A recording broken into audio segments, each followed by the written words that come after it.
clues rarely shout, they whisper.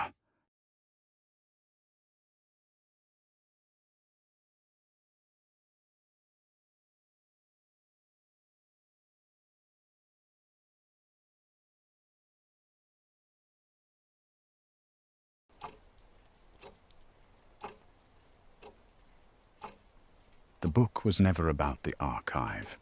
The archive was never about the book. 8 words, 2 sentences, the most precise correction I had received in 30 years of investigation.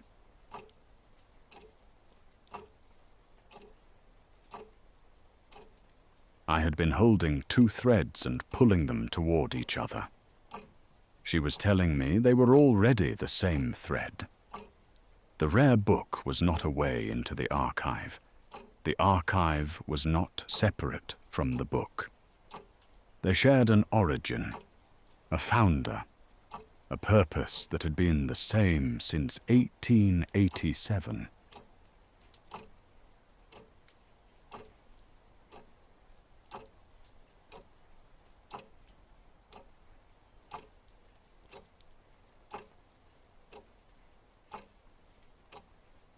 She had been watching my investigation.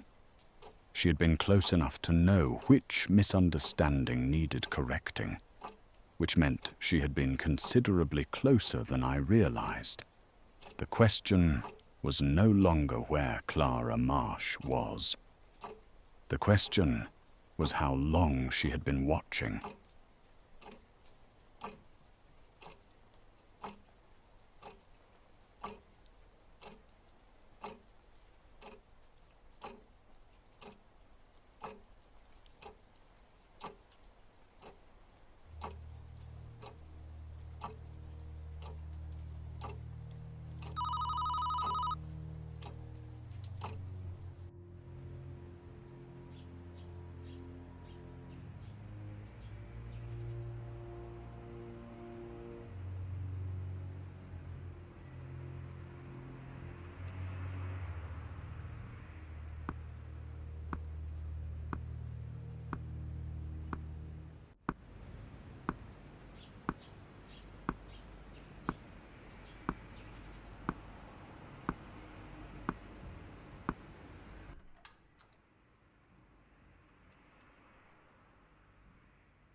James Alderton contacted me. He said you were the right person. He said I had perhaps 3 days before they decided I was worth the trouble.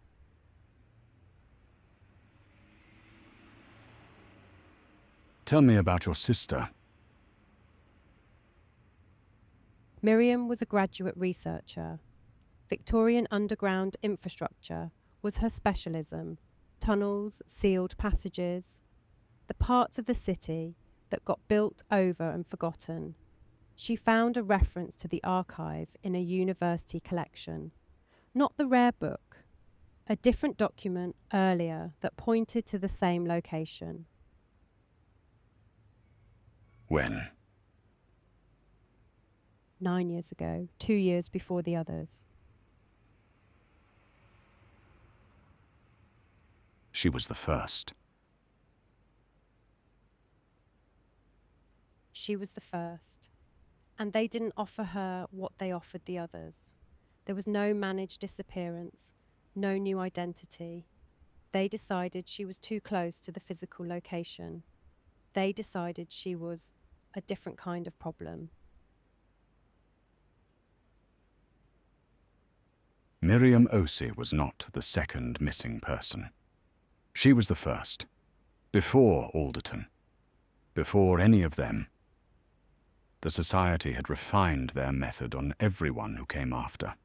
The offer, the managed disappearance, the new identity. Because Miriam showed them what happened when they didn't offer a choice. Someone paid attention. Someone ran. Clara Marsh. Clara knew Miriam, not well. They had spoken once at a university event, But when Clara began finding the same trail Miriam had found, she recognized where it led. She had seen what happened to Miriam. She knew what the offer would mean if she waited for it. So, she didn't wait.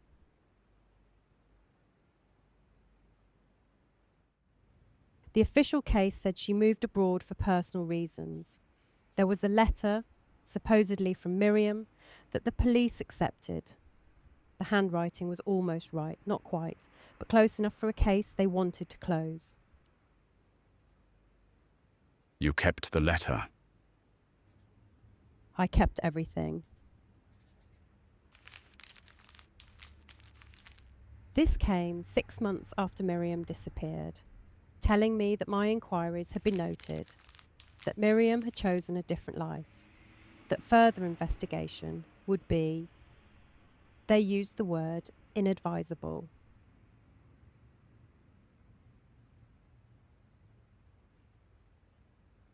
"14 Aldersgate Street."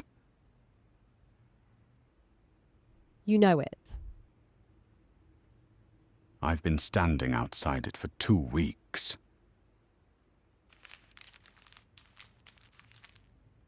The Society had been warning Margaret Osei for 7 years. Not threatening, warning. There is a distinction, and it matters.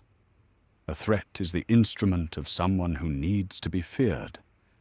A warning is the instrument of someone who prefers compliance to confrontation. The Commissioners' organization had been built on that preference for a century. They warned. They managed. They dissolved firms and fabricated deaths and arranged new identities. Violence was the last resort of a system that preferred silence.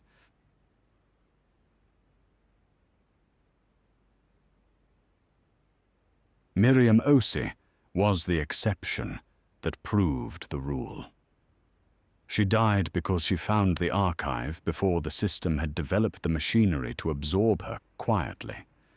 9 years later, the system was considerably more refined. Clara Marsh proved that. She had seen what happened to Miriam and ran before the system could reach her. The system was designed to prevent exactly that kind of informed flight. It had failed once. It would not fail again if it could help it. Margaret, I need you to leave this flat. Today. Not tomorrow. Today. Is there somewhere you can go that is not connected to your name or your sister's? I've been ready for 3 days. James Alderton told me to pack before he contacted you. Alderton has good instincts.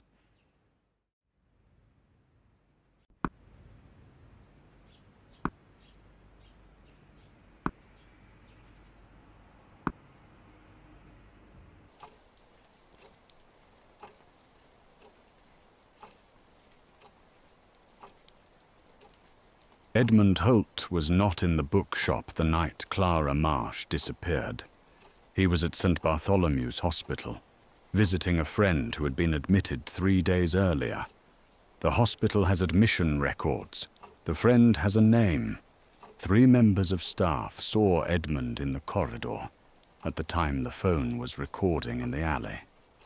The alibi is unassailable. Edmund Holt hosted meetings he did not understand for money he needed badly. He kept records because that is what careful people do. He was frightened because frightened was the appropriate response to his situation. He was not a murderer. He was not an accomplice to murder. He was a man who asked the wrong questions too gently at the wrong moment and spent 4 years paying for the asking.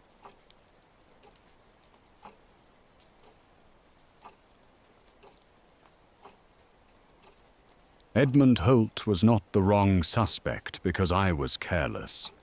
He was the wrong suspect because the society constructed his involvement carefully enough to make him look like the right one. That is the difference between guilt and proximity. Edmund was always the latter.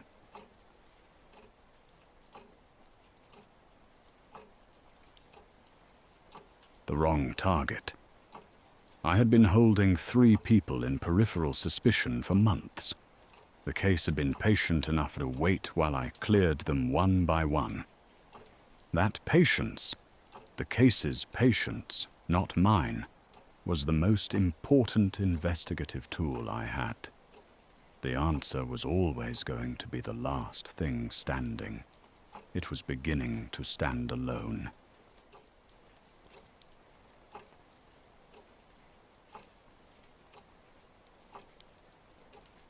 Something had been at the edge of my attention since the morning.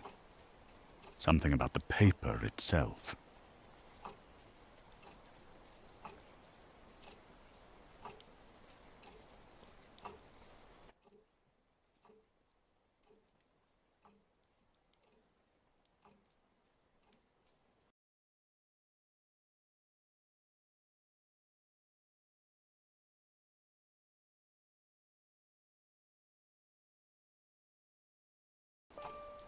She had been inside.